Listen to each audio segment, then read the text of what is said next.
No superior da tela acabou de aparecer que a gravação foi iniciada. E vamos falar hoje sobre cabeçote. Então, nas aulas anteriores, né, a gente veio trabalhando as partes de baixo do motor, digamos assim, né? Então, a gente trabalhou a parte de bloco, parte de embronzinamento, virabrequim, peças móveis, peças fixas. Trabalhamos todos essas questões, digamos assim, né? E a partir de agora a gente vai falar sobre cabeçote. Então, porque tanto a parte de baixo do motor, né, cilindro, bielo, virabrequim, volante do motor, embronzinamento, bomba de óleo, trabalham em sincronismo com o cabeçote para o perfeito funcionamento do motor e para que possa ser possível gerar lá os 4 tempos do motor, que seria, né, admissão, compressão, combustão e escape. Ah, ó, Hã? para falar? Pode falar? Não era para falar os tempos? Ah, não precisa. Então a gente tem os 4 tempos do motor. O que acontece nesses tempos do motor? Quando o pistão desce, né? Eu tenho uma admissão ou tenho uma explosão. E quando o pistão sobe do PMI para o PMS, ou eu tenho uma compressão ou eu tenho uma exaustão. Mas para que isso ocorra de forma adequada, o que acontece? A válvula tem que abrir e tem que fechar no tempo correto, porque senão acontece o que o pessoal chama comumente de atropelamento de válvula. O que seria isso? A válvula está aberta, porém o pistão está subindo ao mesmo tempo e entra em contato com a válvula. Nisso, o que acontece? Quebra de comando, quebra de balanceiro, entortamento de válvulas, marcação na cabeça dos cilindros. Então, eu tenho aí uma série de problemas se o cabeçote não funcionar adequadamente. Então, o cabeçote apresenta numerosas partes mecânicas e rebaixos, destinado a receber algumas peças móveis e diversos condutos, ou seja, né, diversos dutos. Basicamente, o cabeçote é constituído de corpo, guias e sede de válvula. Então, o cabeçote ele é a peça responsável por alojar em alguns modelos de motores, né, as válvulas. Ele é o responsável em alguns modelos de motor por alojar o comando de válvula ou árvore de Cames. Ele é responsável por conduzir os gases de admissão, né? Então o ar juntamente com o combustível, ou somente o ar no caso de uma linha diesel, para dentro da câmara de combustão. Ele é o responsável por conduzir os gases de escapamento para uma turbina ou para o sistema de exaustão. Então, o componente responsável é o cabeçote. Então, ele é primordial para um bom funcionamento do motor. E também, o cabeçote, ele é responsável por variar a taxa de compressão do motor. Então, a taxa de compressão do motor ela é calculada através também, né, do tamanho da câmara de combustão. E na maioria dos motores, principalmente nos motores ciclo-Otto, né, a câmara de combustão fica presente no cabeçote. Então, é uma concavidade que o cabeçote tem. Então, o formato que ele é, se ele é um formato mais cônico, se ele é um formato mais aberto, se ele é um formato mais plano, tudo isso influencia na taxa de compressão, na forma da explosão e no próprio funcionamento do motor. Então, é uma peça a se tomar aí uma boa atenção, certo? Certo. Alguma dúvida, Ronaldo? Não. Não, tranquilo. Então, vamos lá. Então, o cabeçote utilizados nos motores de combustão foram bem estudados pelos projetistas. Atualmente, eles são construídos por uma liga especial de alumínio e apenas em alguns casos são construídos de ferro fundido. Então, por que do alumínio? Primeiramente, o alumínio tem uma resistência maior à corrosão, né? Então, ele oxida, mas demora muito para corroer. Logo, ele tem uma vantagem sobre o líquido de arrefecimento, onde eu não tenho perigo de furar um cabeçote, não tenho perigo de ter aí uma grande quantidade de sujeiras nas galerias de arrefecimento do cabeçote. Primeiro ponto. Segundo ponto, o cabeçote de alumínio, né? O alumínio é muito mais fácil de ser fundido e também muito mais fácil de ser usinado. Então, ele é mais macio, digamos assim, do que o ferro fundido ou do que o aço. Então, as ferramentas para você usinar, para você definir as formas do cabeçote, são ferramentas mais baratas do que as ferramentas que seriam utilizadas aí para um ferro fundido. Então, ela desgasta menos, né? Problemas de um cabeçote de alumínio. Eu tenho aí uma probabilidade desse cabeçote empenar, né? Desse cabeçote criar deformações plásticas muito maior do que no ferro fundido. Vantagem, eu tenho uma alta condutividade térmica, então esse cabeçote ele resfria e aquece muito facilmente. Qual que é a vantagem dele ter uma condutividade térmica muito boa? Se você pensar que as velas de ignição vão alojadas no cabeçote e é através dela que boa parte do calor do motor é dissipado, do calor ali da câmara de combustão é dissipado, você tem aí um elemento, né? Ter um material que compõe o cabeçote, que tem uma troca muito fácil de calor com o próprio ar do ambiente, né? É algo extremamente vantajoso. E ele também tem uma troca de temperatura muito fácil com o líquido de arrefecimento. Então, são algumas vantagens aí do cabeçote de alumínio, certo? Então, se a gente for pegar hoje, dá para se dizer que 99% dos veículos linha leve, né? Linha leve, são feitos de alumínio. Na linha pesada ainda existem cabeçotes que saem hoje em dia em ferro fundido, tá? Mas na linha leve, na linha de motocicletas, dá para se dizer que 99,9% até por cento são feitos de alumínio. Isso já vem desde lá da década de 80. Década de 80 para cima, boa parte aí dos cabeçotes veio sendo fabricado em alumínio e isso veio de forma crescente no mercado. Tranquilo, Ronaldo? Tranquilo. Alguma dúvida? De momento, não. Beleza. Então, o cabeçote deve se apoiar perfeitamente sobre o bloco do motor devido às altas temperaturas e pressões a que está submetido a câmara de combustão, certo? Então, ele fica apoiado sobre o bloco do motor. Os veículos podem ser equipados com vários tipos de cabeçote. 2 cabeçotes superiores com um cabeçote inferior. Então, ou um cabeçote superior duplo com 2 comandos de válvula. Então, eu tenho N tipos de cabeçote no mercado. Posso ter motores com 2 cabeçotes separados. Por exemplo, no caso dos motores V8, onde eu tenho um cabeçote para o lado esquerdo do motor e tenho um cabeçote no lado direito do motor. Então, eu tenho também essa questão que eu posso ter 2 cabeçotes no mesmo motor, principalmente aí nos motores em V, certo? Nos motores em linha, eu posso ter cabeçote com número reduzido de válvulas ou com um número maior de válvulas, que seriam cabeçotes com comandos simples ou cabeçotes com comandos duplos, certo?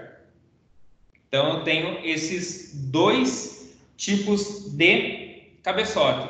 Comando duplo, geralmente eu tenho aí o maior número de válvulas por cilindro. No caso do motor 4 cilindros em linha, eu tenho normalmente o motor 16 válvulas, onde eu tenho 4 válvulas por cilindro, 2 de admissão e 2 de escape. Mas eu posso ter também um comando 20 válvulas, onde eu tenho uma variação, posso ter 2 de admissões e 3 de escape, 3 de admissões ou 2 de escape. Então varia da construção de motor para motor. Mas sempre nesse caso de motores que o pessoal chama de multivalvulados, né? Eu tenho 2 comandos de válvula.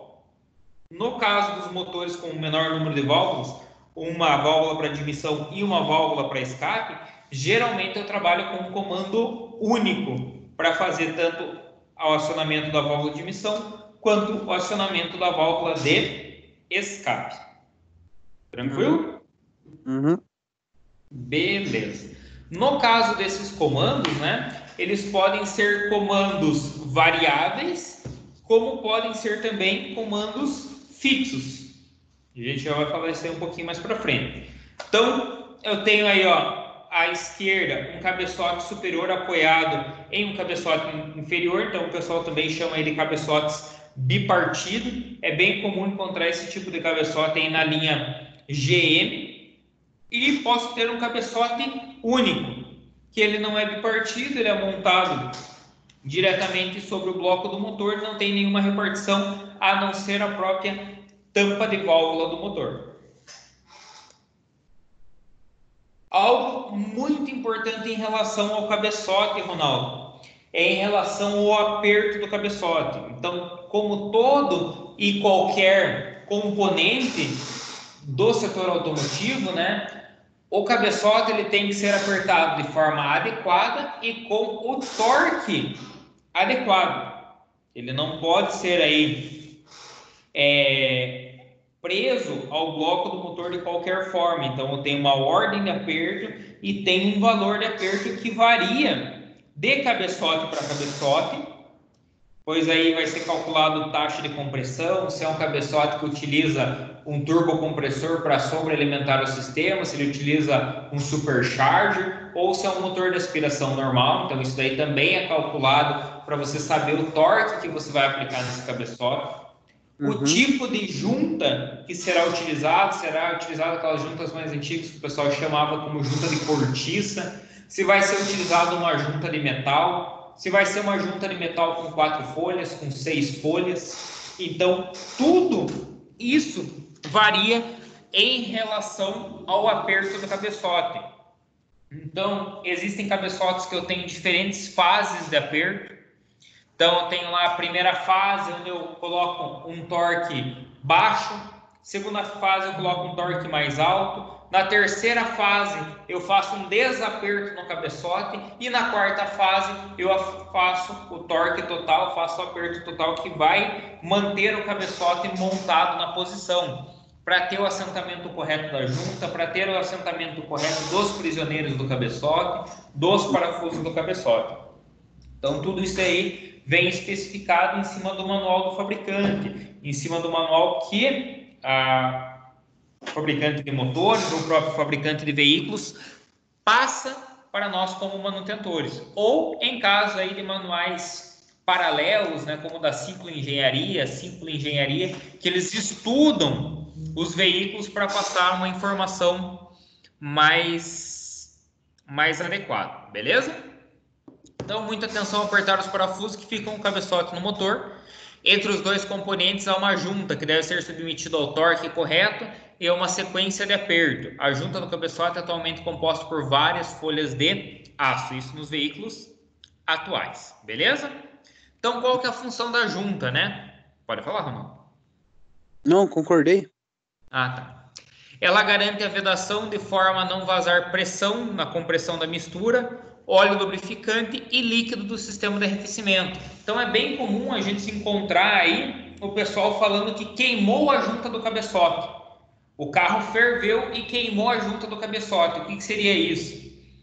Ele sobreaqueceu de tal ponto o motor que ele acabou realmente fundindo esse material que é composto a junta do cabeçote e acabou criando um canal de comunicação. Mas o que seria esse canal de comunicação? Eu posso ter um canal de comunicação entre os canais de lubrificação e arrefecimento, que é onde vai começar a passar água para o óleo vai ficar mais esbranquiçado, vai ficar numa cor mais clara, né? E vai perder as suas propriedades, boa parte das suas propriedades lubrificantes e antioxidantes. Ou eu posso ter a passagem de óleo para água, onde eu vou ter aquela borra, aquela sujeira no reservatório de expansão, eu vou ter aí uma mudança em relação à densidade do líquido de arrefecimento, eu vou perder propriedades como anticongelantes do líquido de arrefecimento. Ou eu posso ter o caso onde queima a junta do cabeçote entre cilindros. Vamos imaginar lá que eu tenho o cilindro 2 e 3, os dois cilindros do meio, né? Um está em compressão, outro está em escape. O que acontece? Acaba vazando uma parte dessa compressão, uma parte dessa mistura ar-combustível, ou apenas ar no caso da linha diesel, né? Para o outro cilindro que está em exaustão. Logo, o motor começa a falhar, tem uma queda de rendimento, tem uma queda de performance, então é algo bem complicado. Porém, é, digamos assim, de uma manutenção mais fácil, onde eu tenho que apenas tirar ali a corrente de sincronismo, ou tirar a correia de sincronismo, ou no caso da linha diesel, que eu encontro bastante também as engrenagens de sincronismo, retiro esse cabeçote, levo esse cabeçote para ser feita uma análise, porque na maioria dos casos, quando queima uma junta, ou é erro de montagem, ou é um sobreaquecimento desse motor. Levo esse cabeçote para fazer uma análise, levo uma retífica de confiança, né? E a partir disso, faço a remontagem com uma junta nova e, na maioria dos casos, se não 100% dos casos, os manuais indicam a troca dos prisioneiros. Então, os prisioneiros não podem ser reutilizados. O pessoal chama que são prisioneiros elásticos. O que acontece? No momento que você dá o torque adequado, que você dá o torque específico, que ele vai manter o cabeçote preso ao bloco do motor, ele tem uma deformação, certo? Então, ele deforma, mesmo que minimamente, ele tem uma deformação, que o pessoal chama que são prisioneiros elásticos, né? Ele tem uma deformação e mantém preso. Muitos motores é indicado que no momento da montagem dos prisioneiros seja colocada uma junta que o pessoal chama pela marca, né, que seria o Loctite, que é um trava-rosca, né? Então, é uma trava de rosca. Eu tenho de alto torque, médio torque e baixo torque. Então, além do parafuso ser elástico, ele ter uma deformação para se manter mais preso ao bloco, o cabeçote ao bloco, ele também tem a utilização aí dessas travas de rosca de baixo, médio e alto torque, dependendo muito da construção do motor. Beleza? Beleza. Pontos importantes. Quando o aperto do parafuso não obedece o torque e a ordem correta, a junta pode ser danificada, não cumprindo a sua função de vedação, ou o próprio cabeçote pode vir a empenar e ou não fazer a vedação correta do cilindro. Por isso, jamais utilize ferramentas inadequadas, use sempre o torquímetro. Então, que lá que tem o pessoal de pegar uma chave L, pegar um cabo de força e apertar o cabeçote e sentir aquele torque no braço, na veia do braço, na veia do pescoço, isso daí não existe mais. Tem que ser utilizado o torquímetro por quê? Vamos imaginar que o torquímetro ele é uma peça plana, certo? Uma peça plana e tem uma extensão relativa. Então ele tem uma extensão aí de 50 centímetros, 60 centímetros, em alguns motores de 1 metro. E quando você aperta mais uma região do que a outra, esse cabeçote vai aquecer, vai resfriar, vai aquecer, vai resfriar, porém ele está com mais pressão, digamos, na ponta esquerda do que na ponta direita. Isso vai ocasionar que tenha um empenamento desse cabeçote, fazendo com que muitas vezes você perca esse cabeçote. Pois hoje em dia no mercado existem cabeçotes que têm retífica, né? Que você pode fazer um rebaixamento da face dele, fazer um aplanamento do cabeçote. Entretanto, existem cabeçotes que você não pode fazer isso daí. Um exemplo é o motor K4M 1.6 da Renault, que equipa lá os Clios, as Scenics também, se eu não estou enganado. Então, esse é um motor que ele tem uma medida padrão. Se eu não estou enganado, são 114 centímetros. Não, desculpa, 114 milímetros de altura. E não pode ser retificado. Esse cabeçote, se ele vir a empenar, vir a ter uma trinca, você tem que substituir o cabeçote realmente. Ele não pode ser feito um aplanamento, ele não pode ser feito uma retífica. Então, é algo que você tem que tomar um cuidado extremo. Entretanto, existem outros motores que possibilitam. Ele tem uma altura máxima e uma altura mínima, você pode trabalhar entre essas alturas. Já outros motores trazem uma altura fixa e isso não pode ser alterado. Beleza? Beleza. Vamos lá. Aperto ou pré-carga ou pré-tensão. É a carga aplicada sobre uma junta sob a forma de torque, com a finalidade de gerar deformação prévia de um elemento de fixação, evitando que se estique ao sofrer atração pelo esforço de trabalho, reduzindo vibrações e garantindo a vedação, que é aquilo que eu falei para vocês, você das etapas de torque. Então, primeiro aplica um torque mais brando, depois aplica um torque aí com o goniômetro, né, que eu vou aplicar um torque em ângulo, depois eu aperto aí o torque final. Então, eu tenho essas variações para que tenha um assentamento das peças de maneira correta e permita aí o perfeito funcionamento.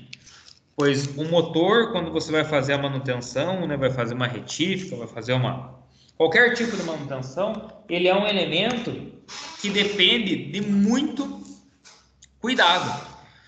Pois por mais que ele seja construído aí com peças robustas, né, com peças fundidas, com peças forjadas, ele é um equipamento que pode se deformar facilmente. Então tem que tomar bastante cuidado com isso daí. Eu vou mostrar para você aqui o cabeçote, para você ter uma noção em relação a isso, tá bom? Vou aumentar mais um pouquinho e eu vou mostrar aí no manual do Renault do K4M realmente, para você ter uma noção melhor. Então, qual que é a importância da sequência de aperto, né? Então, evitar as interações elásticas ou crosstalk, efeitos que afetam a pré-carga de parafusos já apertados num conjunto, quando o aperto é dado individualmente, ou seja, tem um parafuso que você aperta mais e outro parafuso você aperta menos. Logo, você vai ter uma deformação nessa junta, você vai ter uma deformação nessa região. Então, fica bem visível aqui, ó. Dois parafusos das extremidades mais apertados, do centro mais frouxo. No caso de baixo, parafuso do centro com uma pressão maior e das extremidades com uma pressão menor. Tem uma deformação irregular da junta, tem uma deformação irregular do cabeçote. Beleza? Beleza. Olha aí a sequência de aperto. Então, testes apontam que a interação elástica pode reduzir a pré-carga dos parafusos em até 35%. As sequências de aperto visam diminuir a variação de pré-carga nos conjuntos de parafuso, distribuindo uniformemente. O que seria reduzir essa pré-carga? Vamos supor que você apertou um parafuso lá com 100 newtons, 10 quilos, né? Esse parafuso, quando você não aperta na ordem correta e você aperta uma lateral do outro, o que pode acontecer? Aquele parafuso que você apertou inicialmente com 100 newtons, ele passa, devido a você ter aplicado o torque no parafuso lateral a ele acaba afrouxando e tem uma redução de torque de 35%. Então, aquele parafuso que era de 100 newtons, né, 10 quilos, ele passa para 75 newtons, que seria mais ou menos equivalente a 7,5 kg. Nesse ponto, pode ocorrer um vazamento de óleo, um vazamento de compressão, um vazamento do líquido de arrefecimento. Certo? Certo. Então, sequência de aperto. A sequência de aperto ela é dada ou em espirais ou em X. Lembrando sempre, sequência de aperto, Ronaldo. Do centro para as extremidades. Então, ele aperta aqui, ó. 1, 2, 3, 4, 5, 6, 7, 8, 9, 10. Qual que seria a outra sequência de aperto? 1, 2, ele viria aqui, ó.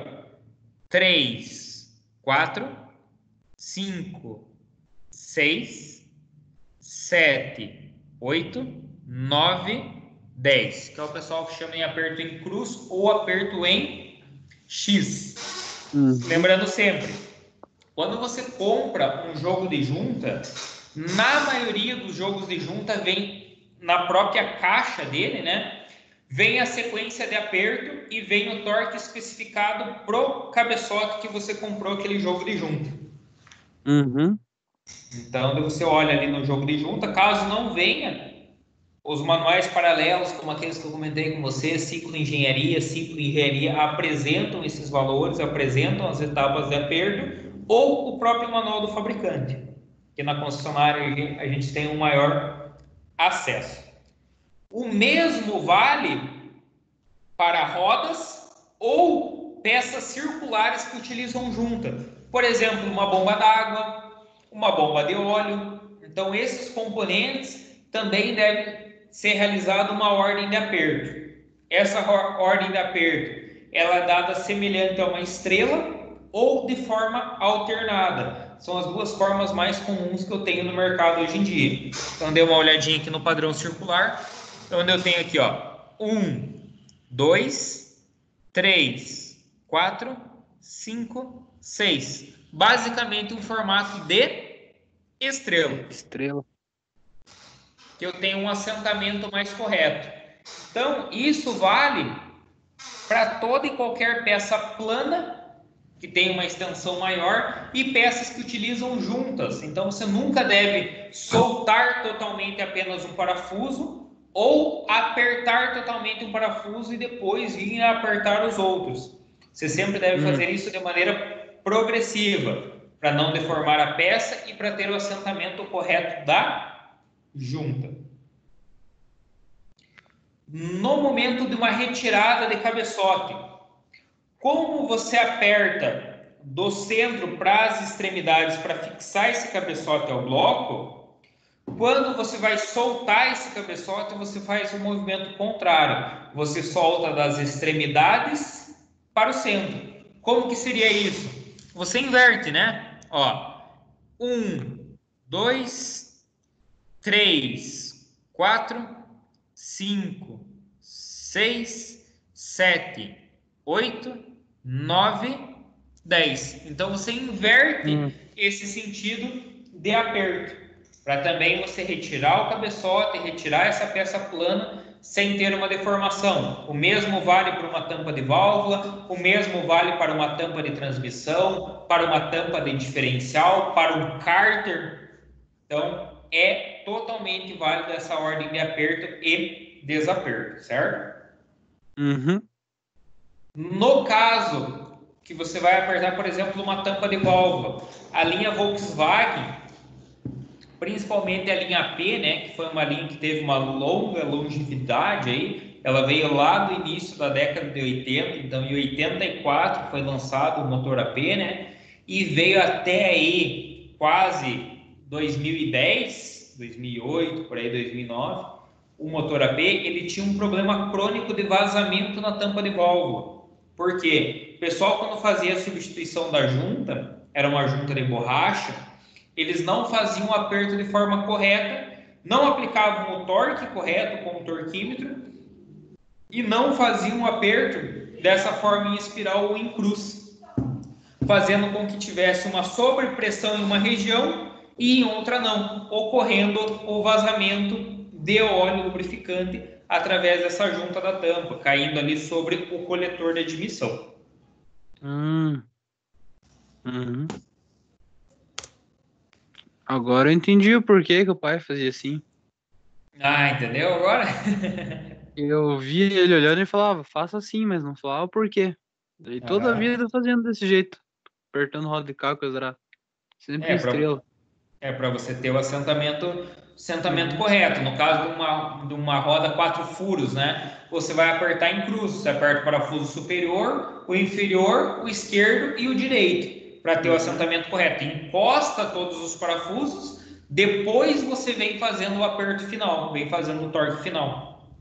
Porque se você faz o torque final de primeiro em um parafuso, a hora que você vai apertar o outro, você tem uma dificuldade para retirar, para apertar ele. E a mesma coisa é válida para você soltar uma peça, aquele último parafuso, principalmente em peças que são fixadas somente por 4 parafusos, por 4 porcas, aquela última porca sempre é a mais difícil de você tirar. Por quê? Porque você tem uma sobrepressão nela devido à diferença de equilíbrio da peça em si. Porque todas as outras extremidades estão soltas, só aquela está tendo uma pressão, então você tem uma dificuldade maior para retirar ela. No cabeçote estão localizados o rebaixo da câmara, né? Câmara de combustão, dutos para arrefecimento e introdução do combustível na câmara e saída dos gases resultantes da combustão. Eu vou deixar depois disponível para vocês assistirem 3 vídeos. Então, são um vídeo sobre usinagem de cabeçote, então que mostra todo o processo de usinagem, desde a chegada do cabeçote à retífica até a saída do cabeçote pronto. Um vídeo de fabricação de cabeçote, então desde o cabeçote fundido no alumínio bruto, né, até ele usinado para montagem, e um vídeo explicativo também sobre cabeçote. Então todos esses vídeos eu vou deixar disponível os links lá no grupo para vocês. Então vamos lá. Também no cabeçote que estão os orifícios para a drenagem do óleo que lubrifica a parte superior do motor, orifícios roscados para a instalação das velas e alojamento das guias e sedes de válvula. Então tudo isso daí fica presente no cabeçote. É um componente relativamente complexo, mas de fácil entendimento. Vamos falar um pouquinho sobre as válvulas agora. Para que as válvulas se movimentem com mais facilidade, a superfície interna dos guias é polida, diminuindo o atrito com as válvulas. O cabeçote deve suportar elevadas pressões e temperaturas, porque é nele que está localizada a câmara de combustão. Principalmente quando a gente está falando aí de uma linha diesel, né? Onde a taxa de compressão é bem superior à taxa de compressão de um ciclo Otto. E aqui quando ele fala em relação às guias de válvula, né, elas são polidas e muitas vezes essas próprias guias, ela tem instalado nela uma superfície como se fosse uma bucha de cobre ou uma bucha de alumínio, que é para você conseguir ajustar a folga dessa série de válvula e você conseguir fazer com que a válvula suba e desça de maneira retilínea, sem folgas laterais, né? E eu tenho uma boa vedação dessas válvulas. Então tem aí também, pessoal, vou trocar as sedes de válvula. Então ele troca essa espécie de embuchamento. Vamos falar um pouquinho da câmara de combustão. Então a gente já falou da taxa, a gente já conhece um pouquinho a câmara de combustão, né? Então a câmara de combustão é o espaço entre o cabeçote e a parte superior do pistão, em PMS. O rendimento de um motor está diretamente ligado à forma da sua câmara de combustão, porque elas influenciam a turbulência da mistura, o desenvolvimento da combustão, a resistência à detonação e a perda de calor, principalmente em relação ao posicionamento da vela de ignição. A função da câmara de combustão, algo extremamente importante a ser lembrado, é pôr em contato o ar e combustível com a centelha, no caso do ciclo Otto, ou no caso do ciclo diesel, né, o contato do ar com o bico injetor, com o diesel que vai ser injetado em alta pressão, né, para assegurar a formação de uma mistura homogênea desses elementos e liberar calorias do combustível para transformá-las em trabalho sobre o pistão. Aqui a gente está falando do terceiro tempo do motor, né, o tempo de combustão. Tranquilo? Beleza. Essas transformações devem realizar-se de tal forma que o rendimento seja elevado e a potência liberada seja suficiente, sem que haja excessivas complicações de desenho, para que a confecção do motor não apresente dificuldades mecânicas. Dependendo da forma da câmara de combustão, será criado uma maior ou menor turbulência, que formará uma mistura mais homogênea do ar com o combustível. Quanto mais perfeito for a mistura, ou seja, quanto mais estequiométrica, mais perto possível da mistura ar-combustível ideal seja, né?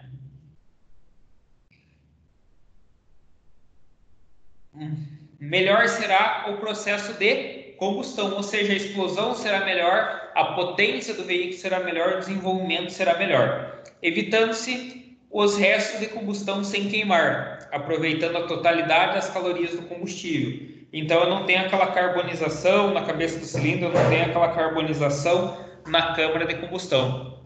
Eu tenho aquela vela de ignição ali com um tom mais marrom, não tem uma tonalidade escura de carbonização, né, restante de combustões que ocorrem dentro do motor. Uhum. Alguma dúvida, Ronaldo? Agora que eu tava me tocando, Pode falar. no motor diesel, o cabeçote é reto, certo? Certo. Aí a câmara de combustão ali é na cabeça do pistão, né? Exatamente. Lembra que eu mostrei aquela imagem para vocês lá onde que a cabeça do pistão ela tem uma perfuração nela? Então, aquela perfuração ali é a câmara de combustão do motor diesel. Uhum. E daí tem motor cicloto, que a câmara de combustão seja no bloco e não no. Seja Agora no, fugiu. seja no É no cabeçote, cabeçote? no pistão e não no cabeçote? Não, que seja o espaço da câmara de combustão não seja no cabeçote, e sim seja na distância no bloco do motor, sabe? Lá no topo, no PMS. Digamos assim, o cabeçote seja reto e a câmara de Isso, combustão seja a distância que sobra entre o é, PMS e o cabeçote. isso, uma parte do cilindro. Tem. Eu, Algo. se eu não estou enganado, Ronaldo, não tenho total certeza, mas acho que os motores flathead são assim. Uhum. Deixa eu só. Que agora eu fiquei pensando. Porque os cabeçotes flathead, como que acontece? As válvulas, elas não ficam no cabeçote, as válvulas ficam no próprio bloco. Uhum. Daí fica Esse é nas laterais, daí. fica na lateral do pistão. Vou abrir aqui uma imagem para você. Eu acredito que se Uhum. você a gente for pegar e pensar sincronamente, o flathead funciona dessa forma. Vou só tirar a imagem aqui e vou colocar para você ver, tá bom? Uhum. São os motores V8, né?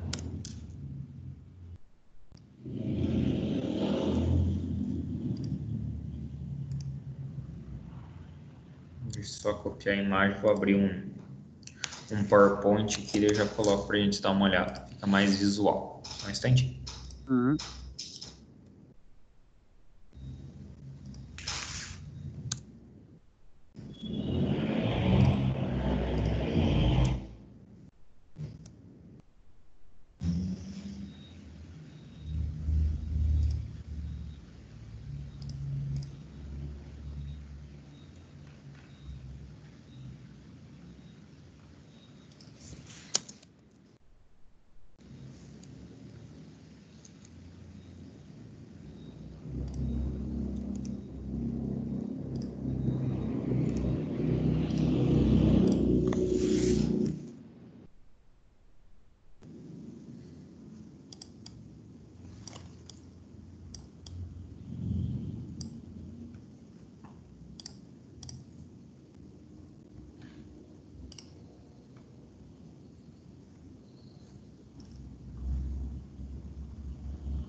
Vou compartilhar aí com você.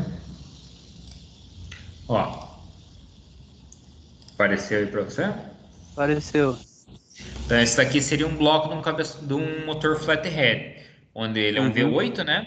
Eu tenho os pistões, perceba que o pistão aqui, ó, nesse caso, ele é até um pistão que o pessoal chama que é um pistão condome. O que seria isso? Então, ele é cônico aqui na parte superior aqui, tá vendo que ele tem uma espécie de um Uhum. cone? Ele sobressai para frente, para cima da face do bloco. Eu tenho as válvulas aqui na lateral do bloco, né? Na Uhum. lateral dos cilindros. Tenho o comando de válvula, por consequência, no meio do bloco. E olha os cabeçotes como são. Aqui eu tenho espaço onde vai trabalhar as válvulas, né? Uhum. válvula de admissão e válvula de escape, e aqui seria a câmara de combustão, veja com um espaço mínimo. A distância seria mais entre o PMS e o pistão que faria essa câmara de combustão do que necessariamente um espaço no cabeçote do motor. Uhum. Então, eu acredito que se encaixaria nessa pergunta, sim, existe, se a gente for É, considerar era assim. isso mesmo. Esses são os motores flathead. Apareceu para você novamente aí a apresentação? Apareceu. Então, a câmara de combustão, que processa a queima da mistura ar-combustível, a gente já trabalhou isso daí em relação, né, na parte dos ciclos dos motores. Tem o objetivo de aumentar a velocidade de propagação da chama da combustão, fazendo com que o pistão desça mais rapidamente e gerando mais potência. O rendimento do motor depende muito da forma da câmara. Suas paredes devem ser compactas, com a superfície mínima, a fim de dissipar o calor para o sistema de resfriamento, sistema de arrefecimento, né? Teoricamente, deveria uma forma esférica, com um ponto de ignição situado no centro, para uma combustão uniforme em todas as direções. Só que isso daí não é tão padrão, por quê? Porque não tem como eu ter uma face do cabeçote esférica também, né? A face do cabeçote ela é mais plana. Logo, eu vou ter um excesso de pressão em algumas regiões. E essa dissipação não vai ser tão uniforme assim. Mas isso não é possível, dessa forma muitos tipos de câmara de combustão foram desenvolvidos, como as hemisféricas, considerando a forma clássica, que é essa daqui que a gente tem, né? Que ela é Uhum. quase como uma forma de um triângulo, onde eu tenho válvula de admissão de um lado, válvula de escape do outro, e a vela de ignição no centro. Esse sistema de hemisférica é bem comum para motores com duplo comando de válvula. Então, motores aí, 16 válvulas, 20 válvulas, dispõem bastante desse sistema que eu tenho a vela de ignição no centro e as válvulas divididas para cada lado. A câmara em banheiro, que possui um certo percurso da chama e limita a turbulência, reduzindo a detonação, onde eu tenho a vela colocado lateralmente, certo? E tanto a admissão quanto o escape posicionados no centro da câmara de combustão, mais comum para motores 8 válvulas, motores onde eu tenho 2 válvulas por cilindro, uma de admissão e uma de escape. Isso considerando como padrão um motor de 4 cilindros, né? Se for um motor de Uhum. 5 cilindros, seriam 10 válvulas. Ou se fosse com duplo comando, seria um cabeçote 20 válvulas e assim por diante, tá? Só para a gente padronizar, eu vou falando Uhum. sempre em cima do motor 8 válvulas, 4 cilindros. Câmara em cunha, com características semelhantes à câmara de banheira, e a câmara aberta na cabeça do pistão, indicada para motores com taxas de compressão elevadas por conseguir uma excelente admissão da mistura, que é o caso aí que a gente se encontra bastante na linha diesel, certo? Diesel. Então, na Uhum. linha diesel eu encontro bastante essa disposição de câmara de combustão. Vou passar um videozinho agora para você, Ronaldo, e a gente já vai falar em Uhum. cima dos manuais dos fabricantes, tá bom? Beleza. A câmara do tipo cônica direciona a mistura de ar e combustível para o centro do pistão, que na sua parte superior tem o formato de um V, proporcionando uma turbulência que favorece a homogeneização da mistura de ar e combustível e provoca uma queima mais rápida e uniforme, além de melhorar o rendimento do motor. Escutou tudo certinho aí? Uhum. Beleza.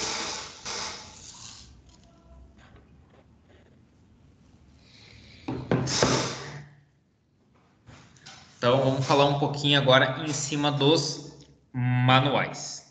Só um instantinho, vou abrir o manual aqui. Viu, professor? Pode falar, estou escutando. É, o que nem fala num jeito grosseiro, o virabrequim das válvulas, que é o balancinho, certo? Não, é o comando de válvula. O comando de válvula vai fazer o acionamento. O balanceiro é quando você trabalha com vareta, certo? Daí você tem vareta, daí ele é com o balanceiro. Eu já vou comentar sobre isso, que seria os motores OHC e os motores DOHC e motores que o comando de válvulas é no cabeçote, o comando de válvulas não é o cabeçote, ou quando eu tenho duplo comando de válvulas no cabeçote. Eu já vou falar sobre isso. Que daí ele tem a presença de balanceiros ou não. Entendi. O comando ele é ligado diretamente com o virabrequim lá embaixo? Sim, o comando de válvula ele é ligado diretamente com o virabrequim. Eu tenho 3 formas de sincronismo, né? Eu tenho forma de sincronismo por correia dentada. Eu tenho forma de sincronismo por corrente. E eu tenho forma de sincronismo por engrenagem? Por engrenagem, que é bem comum no ciclo diesel. Então, esses são os 2 modelinhos que eu tenho. Certo? Certo. Mas a gente já vai comentar sobre isso.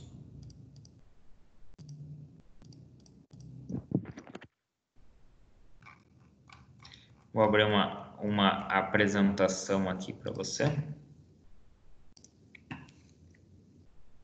Daí a gente já fala sobre os manuais. Tá vendo aí uma apresentação sobre cabeçote? Tô. Então, né, o cabeçote é um componente primordial no funcionamento do motor. Componente fixo, servindo como alojamento aí, né, para componentes móveis. Possui N modelos, variando de acordo com a necessidade do motor, implícita pelo fabricante de veículos. A gente já falou sobre isso aí, né? O cabeçote, em primeiro momento, tem a função de fechar os cilindros na parte superior do motor, possibilitando que haja a compressão no interior do mesmo. Já sabemos sobre isso daí. Está contido em seu interior dutos de admissão de ar e escapamento de gases, galerias de arrefecimento, lubrificação, além das peças móveis essenciais para o funcionamento do motor. Geralmente é construído numa liga de alumínio para dissipar o calor. O cabeçote é constituído de corpo fundido. O cabeçote é formado por componentes, os quais garantem o funcionamento do motor. Então aqui eu tenho uma vista explodida de um motor em si, né? Vamos falar um pouquinho sobre o comando de válvula, que justamente é essa questão aí que você falou, que é o virabrequim das válvulas, né? Ele é chamado de comando de válvula, eixo de Camis ou árvore de Camis. Ele pode ser chamado por todos esses nomes. Também chamado de eixo de Camis, é um veio em forma de cilindro, sobre o qual existem várias partes salientes, chamadas de Camis. O que seriam os Camis? Seriam essas regiões aqui, ó. Certo? Quando o pessoal comenta, o fulano de tal colocou um comando brabo no motor. O que seria esse comando brabo? Não é que ele vai sair mordendo os outros. O comando brabo é esse Cami aqui ter um tamanho maior, ele ser mais saliente, esse comando. Quando ele é mais saliente, o que ele faz? Ele consegue deixar a válvula de emissão ou a válvula de escape, né? Dependendo de como for a construção do motor, por um maior tempo aberta e consegue abrir mais essa válvula. Então, com o comando original, essa válvula abriria ali 3 milímetros, vamos supor, para ter a entrada de ar e combustível. Com o comando mais brabo, ela vai abrir 5 milímetros. Então, eu tenho 2 milímetros a mais para a entrada de ar e combustível. Quanto mais ar e combustível misturados entrarem para dentro do motor, maior vai ser a taxa de compressão e melhor vai ser a explosão dentro desse motor. Cada um com a função de controlar, né, cada Camis, né, a abertura e fechamento de uma válvula. E ainda composto por vários apoios, de forma a assegurar a sua estabilidade durante a excessiva rotação a que é submetido na aceleração do motor. Então, eu tenho comandos de válvula com 3, 4 e 5 apoios, que são o que o pessoal chama aí dos mancais do comando. Então, tem regiões onde ele vai apoiado justamente para trabalhar desta forma.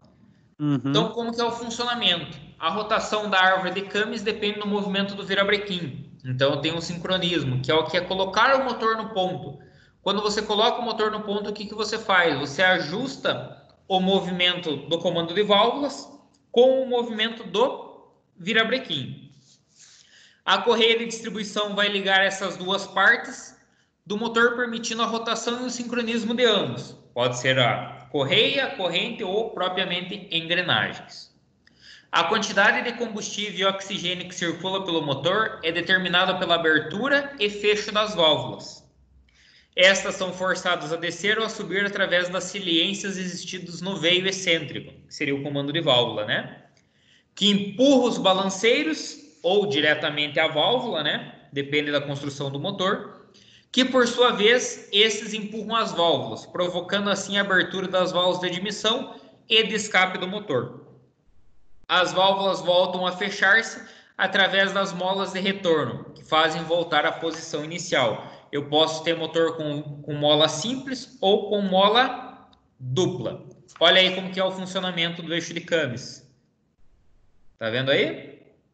Passa pelo excêntrico, no momento que ele passa pelo excêntrico, ele abre a válvula. Passou o excêntrico fora, a válvula retorna à posição original devido às molas de retorno. Vamos falar um pouquinho sobre as válvulas, então. São componentes feitos de uma liga de aço. Hoje em dia eu tenho válvulas de alumínio, tenho válvulas de titânio, tenho válvulas de inox, tenho válvulas ocas, onde possuem fósforo dentro. Tudo depende da tecnologia e da potência do veículo, tá? Elas são de forma circular em sua base, com uma haste perpendicular ao centro, né? Ou seja, ali ela faz um T como centro desta base circular. A válvula realiza a tarefa de permitir ou não a passagem da mistura na admissão para o interior do cilindro do motor, ou gases queimados provenientes da combustão para fora no escape. Estão posicionados no cabeçote de tal forma que, quando fechadas, bloqueiam qualquer passagem, pois se assentam na sede de válvula usinada na câmara de combustão, interrompendo o fluxo nos dutos de admissão ou escape do cabeçote.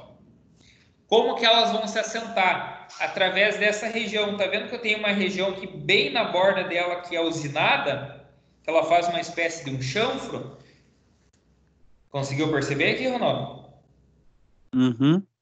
Então, esse chanfro, ele vai selar, basicamente, com o cabeçote, não permitindo a passagem, nem entrada, nem saída de nada, a não ser que a válvula abra ou feche.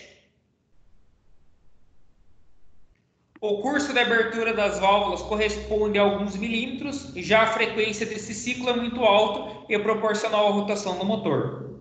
A válvula abre e fecha N vezes, né, e sofre com o calor direto da explosão dentro da câmara, enquanto o motor funciona sendo apenas refrigerado pelo sistema de arrefecimento e lubrificado em seu guia, onde corre pelo sistema de lubrificação do motor.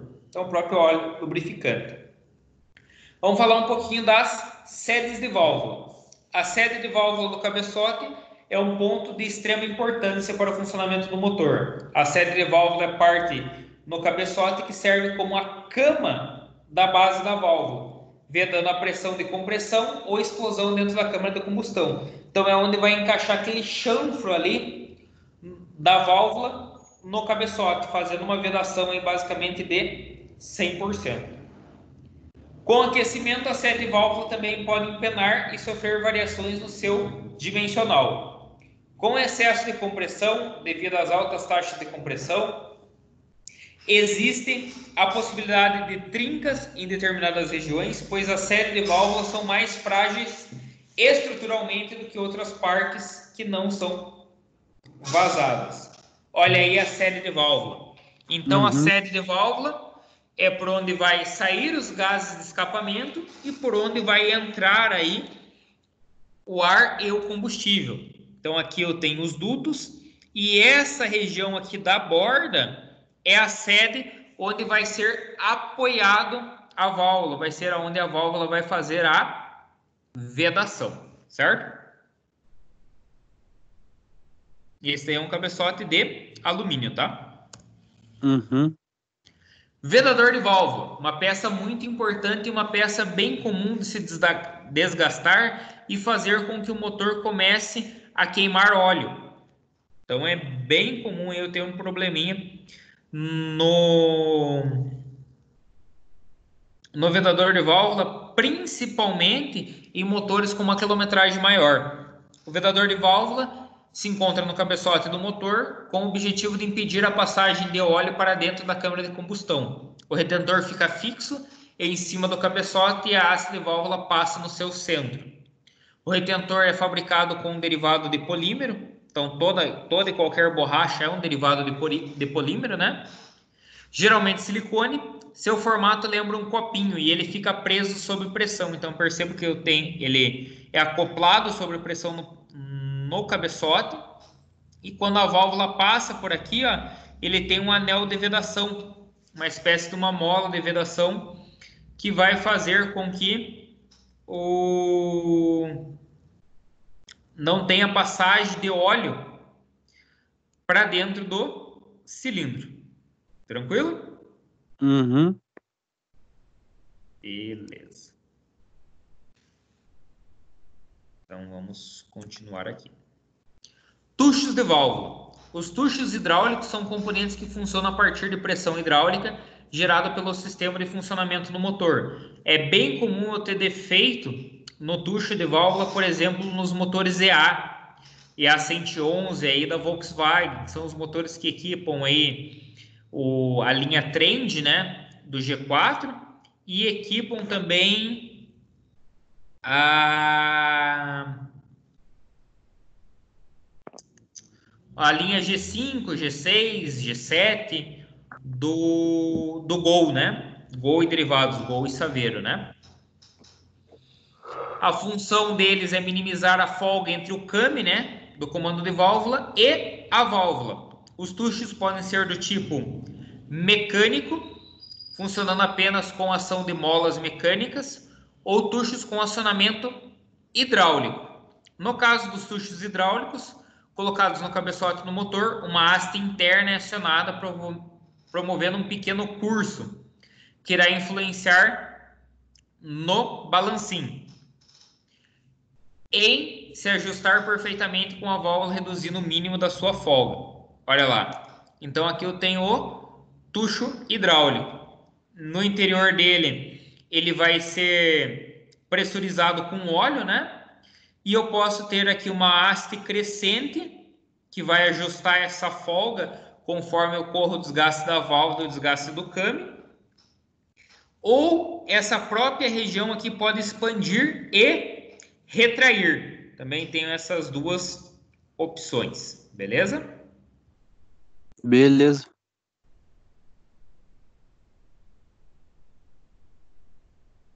Aqui eu tenho o tucho de válvula mecânico. No tucho de válvula mecânico, para eu conseguir ajustar essa folga entre o came e a válvula, eu tenho que utilizar alguns calços de regulagem.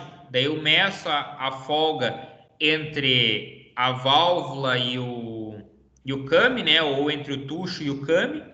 E quando eu faço essa regulagem, eu vou trocando esses calços. Uhum. Vou trocando esses calços, então tem ferramenta específica para você fazer a retirada deles. Eu vou trocando esses calços e deixando aí no ajuste adequado de cada motor. Cada motor tem uma folga específica da válvula de admissão e da válvula de escape. Entendido.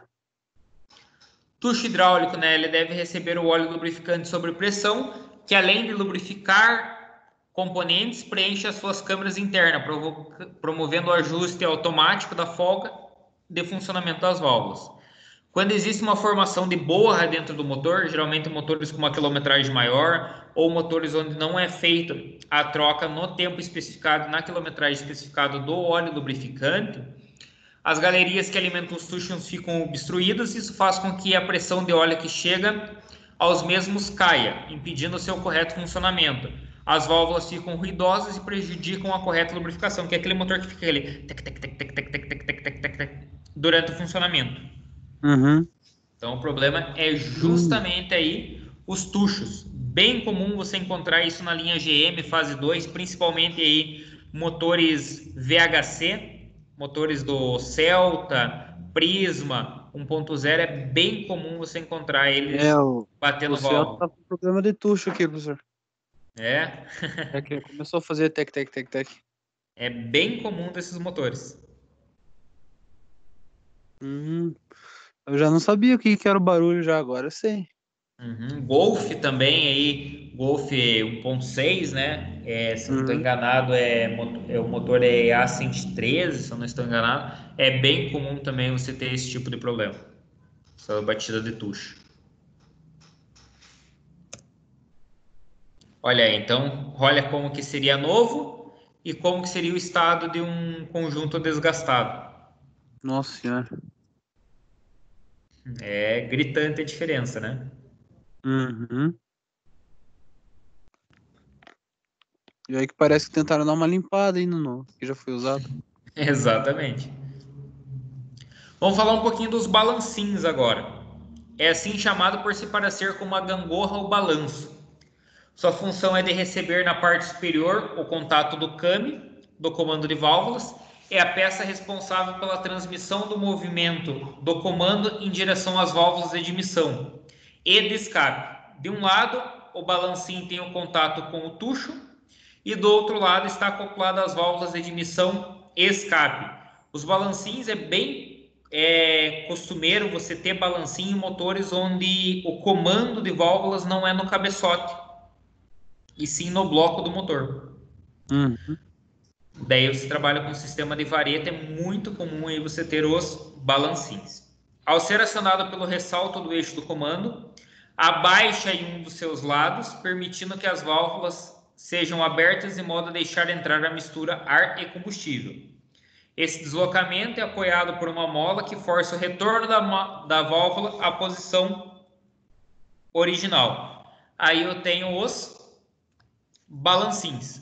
Feito de uma liga de aço carbono, o balancim recebe o tratamento superficial e uma adição de cromo nessa superfície aqui, para dar dureza e reduzir o desgaste. No caso desse balancim aqui, ele é um balancim roletado, certo? Onde o comando vai passar sobre esses roletes, uma das extremidades empurra a válvula e a outra extremidade é calçada pelo tucho, geralmente tuchos hidráulicos. No caso do teu motor, eu tenho esse modelinho aí, que é, no caso do Celta, ele tem tucho e tem balanceiro.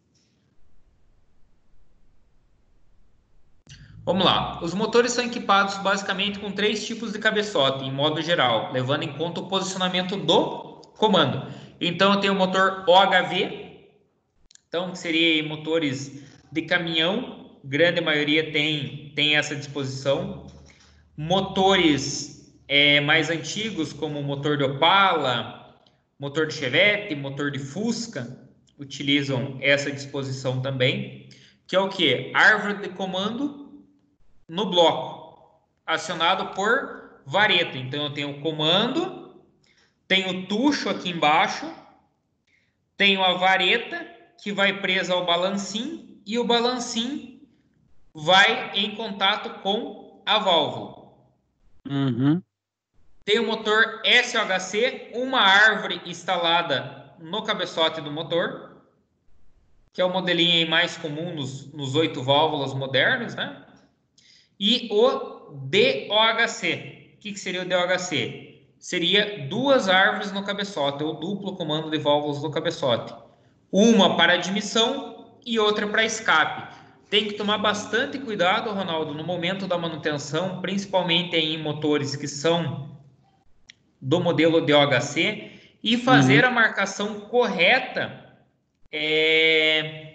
do comando de admissão para o comando de escape, pois se você fizer inversão desse sistema, o motor não entra em funcionamento e pode vir até mesmo ter quebras. Então tem que tomar bastante cuidado para não inverter. Geralmente ele já tem marcações originais para você diferenciar, mas caso você tenha que fazer uma manutenção sem o manual específico do fabricante, é sempre interessante você fazer uma marcação ali com marcador de industrial ou algo do gênero. Motor OHV. O que seria isso? Câmara...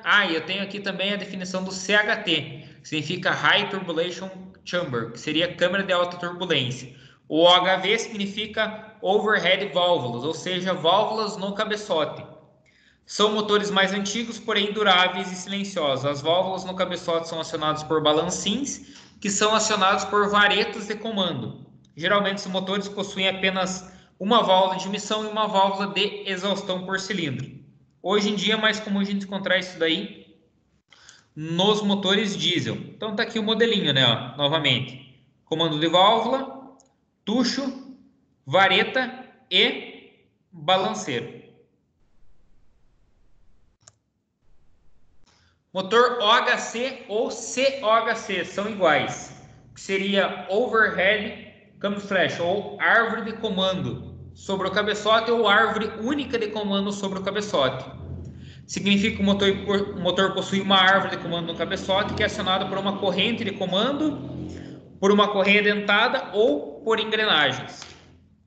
Esta configuração permite um desempenho superior ao comando por varetas, já que no comando por árvore o ângulo de abertura e do fecho pode ser diferente e mais rápido também, porque eu tenho um menor número de folgas, porque eu tenho um menor número de componentes presentes para fazer o funcionamento.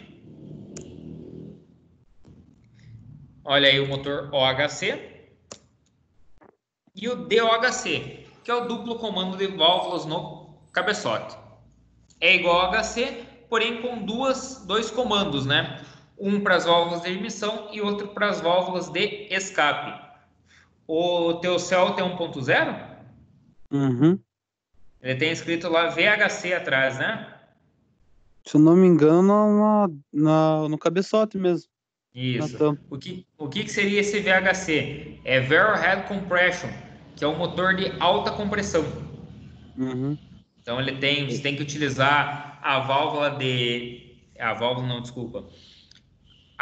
de ignição correta. Ele utiliza uma vela fria para ter uma alta dissipação de calor. Se você colocar uma vela quente, ele chega a furar a cabeça do pistão. De tanto que aquece. Então, se você trocar a vela, fizer a manutenção e colocar uma vela errada, colocar uma vela que tem baixa dissipação de calor, ele faz com que, como fosse um maçarico na cabeça do pistão e chega a furar a cabeça do pistão de tanto que aquece a câmara de combustão. Entendi. Quando a gente for falar de gerenciamento eletrônico e ignição, eu vou ressalvar um pouco mais sobre isso. Então aqui a imagem do motor DOHC. Pode falar. Esses motores de 1.0 são mais potentes, então, dá para dizer? Não que ele seja mais potente, mas ele consegue ter uma potência boa devido à sua taxa de compressão, né? Eu digo ele em relação aos outros ali. Sim. Digamos que sim. Entendi. Que é o dos convencional, né? Os carros urbanos. Entendido.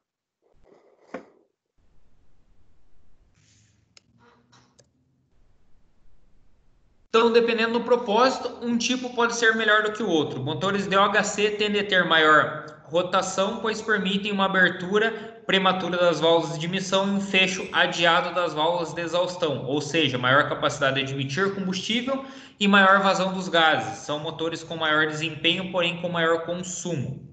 O motor OHV tende a ser mais econômico pela limitação de tempo de abertura das válvulas, porém o desempenho é reduzido. Já os motores OHC são uma opção intermediária, que permite um controle dos tempos de abertura e fechamento das válvulas, mas com uma engenharia mais simples. Então, tem um propósito de cada um dos modelos.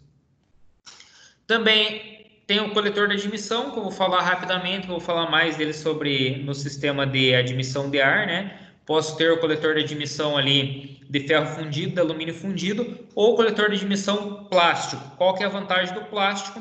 Ele tem menores irregularidades dentro do seu corpo, né? Fazendo com que eu tenha aí uma passagem do ar mais fácil. Então, o ar consegue passar mais rapidamente, com uma maior velocidade, para dentro do cilindro. Coletor de escape, vou comentar mais para frente. Alguma dúvida, Ronaldo? Não. Tranquilo? Agora não. Tranquilo. Beleza, vou abrir um manual aqui agora para você, para a gente dar uma estudar. Opa, abri a página errada. Aqui, ó. Esse daqui é o manual do motor K4M que eu estava falando para você lá do Clio, da Renault. Então tem lá, ó, tipo de vela, afastamento dos eletrodos, né?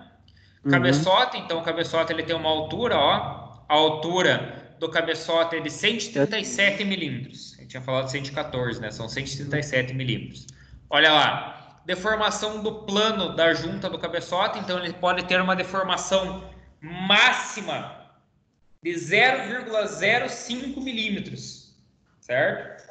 Então tem que ter uma deformação bem pequena. Se for uma deformação superior a isso, o cabeçote deve ser substituído. Deformação do plano da junta de escape, 0,1 milímetros. Junta de bloco de motor, deformação máxima. Tenho aqui também, ó, espessura da junta do cabeçote do motor. Junta nova, ela deve ter mais ou menos aí 0,96 milímetros de espessura.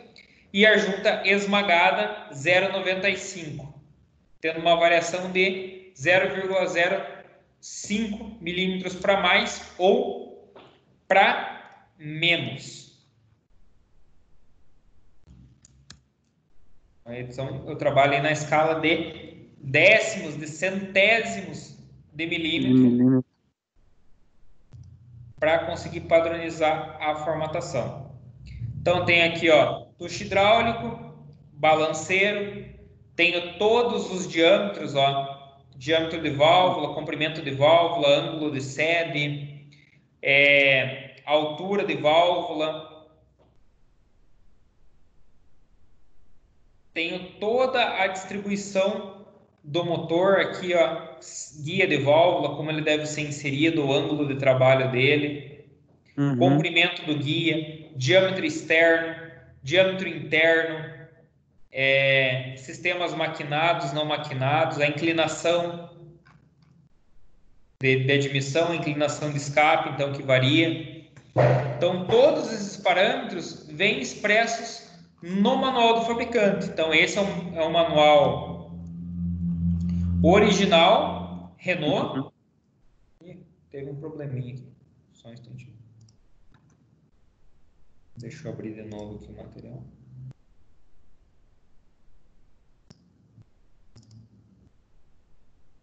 Só um instantinho.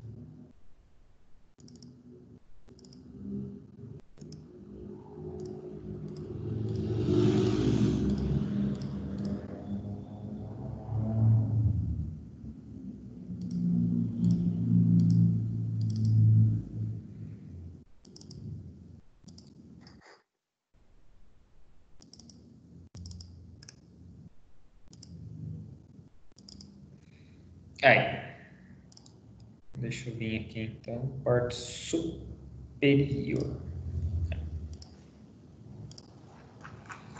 Descer aqui.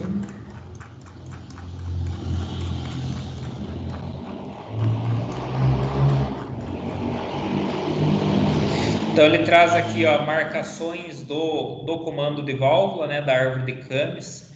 Então como que você faz a identificação, ângulo de montagem.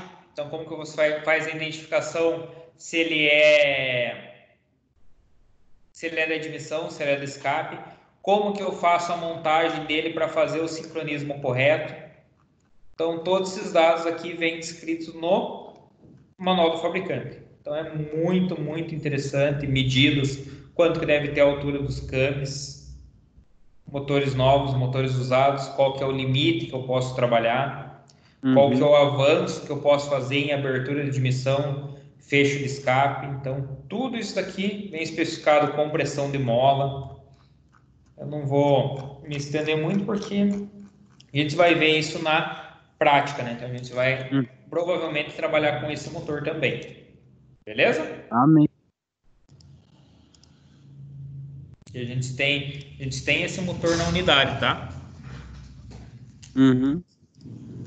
Naquele espalho lá, professor? Não, a gente tem alguns motores que ficam fora, esses motores ficam montados em cavaletes que são próprios para fazer desmontagem, montagem e metrologia. Ronaldo, em relação à cabeçote que a gente trabalhou hoje, comando de válvulas, molas, série de válvulas, câmara de combustão, assentamento de válvulas, alguma dúvida? Agora de momento não, professor. Não, tranquilo? Vou deixar disponível para vocês lá no grupo. Vou mandar direto no grupo. 3 vídeos, como que funciona o comando de válvula variável.